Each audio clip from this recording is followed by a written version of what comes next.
Colleen. That was beautiful. Good morning, everybody. Good morning.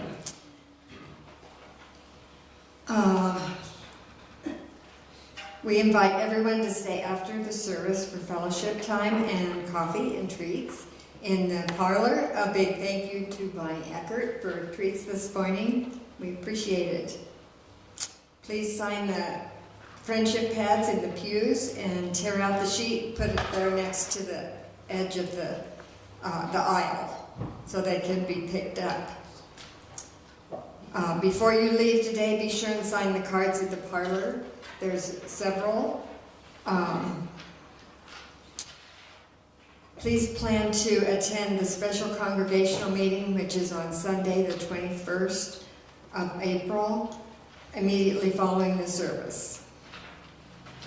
Highlands Camp is looking for camp counselors. If you're called to do that,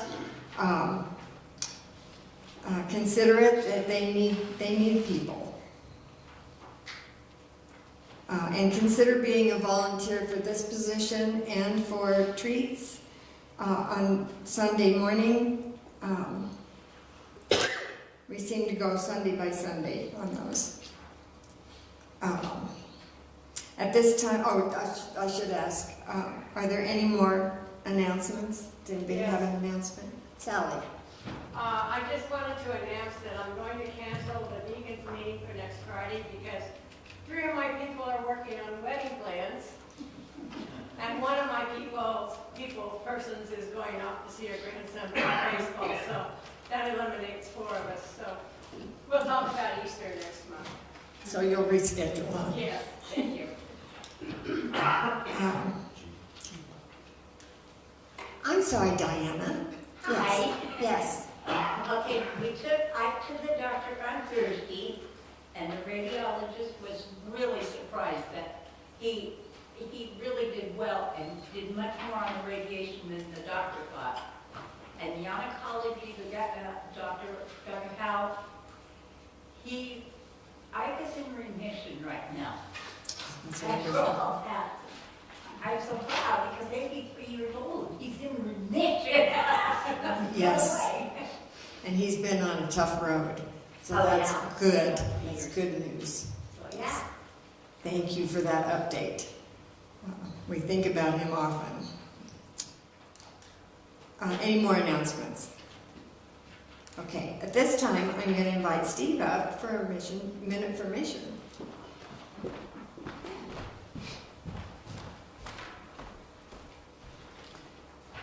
Thank you.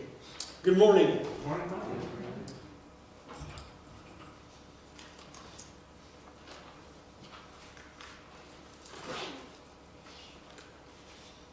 I would like to tell you this morning a little bit about our Pentecost special offering that we have. It says, I am coming to you.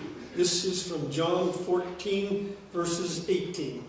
And that is the theme of this year's Pentecost offering. We do have some information back at the door.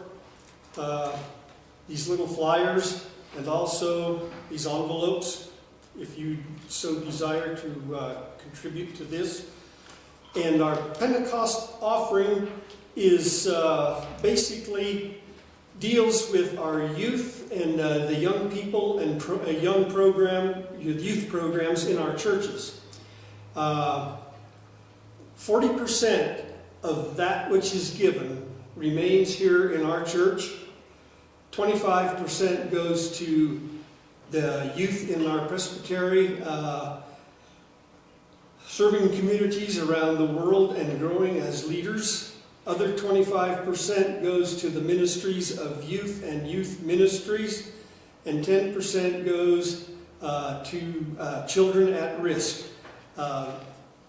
This is all very special, and if I would like to take the time and share with you Pentecost.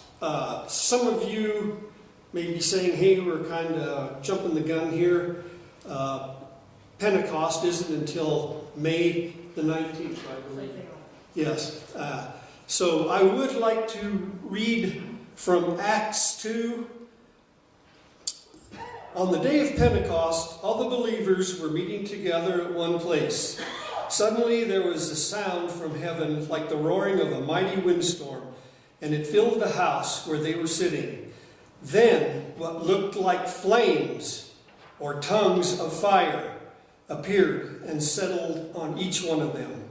And everyone present was filled with the Holy Spirit and began speaking in other languages as the Holy Spirit gave them this ability. Now earlier, I would like to give a little bit more reason here of Pentecost. Pentecost is held 50 days after the Passover. Pentecost was also called the Festival of Harvest, which is one of the 3 major annual festivals celebrated, and it is a festival of thanksgiving for the harvested crops. Jesus was crucified during Passover, and he ascended 40 days after his resurrection. The Holy Spirit came 50 days after the resurrection, or 10 days after Christ's ascension. This was a fulfillment of John the Baptist's words about the Holy Spirit baptizing with fire, as was mentioned here up in Acts verses 3, when they all were touched by the flames of the fire. Desirable elements of our lives and sets our hearts aflame to ignite the lives of others. Basically, this is what the Pentecost offering is. It's to light a fire into our youth, to get them to know Christ, to get them to follow Christ. And this is what we would like to do. And if you so desire, please go ahead and contribute to this. We would appreciate it very much. As like I said before, 40% of it goes back to our church. That is for youth programs. Some of you may say, well, we don't have a whole lot of youth in our church right now. No, we don't. But this is also to help to stimulate things like that. We also have a few youth that were within our community and within our church who like to go to church camp at Highlands. Highlands Camp is becoming very expensive. This is one way that we as our church can help these children come to know Jesus Christ through camp, through experiences that we have. And if any of you have any questions, you can see me after church. But I thank you for your time and thank you for your contributions to this ministry. Thank you so much.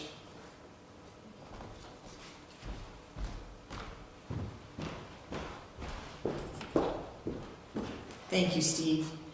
If you do want to donate to Pentecost,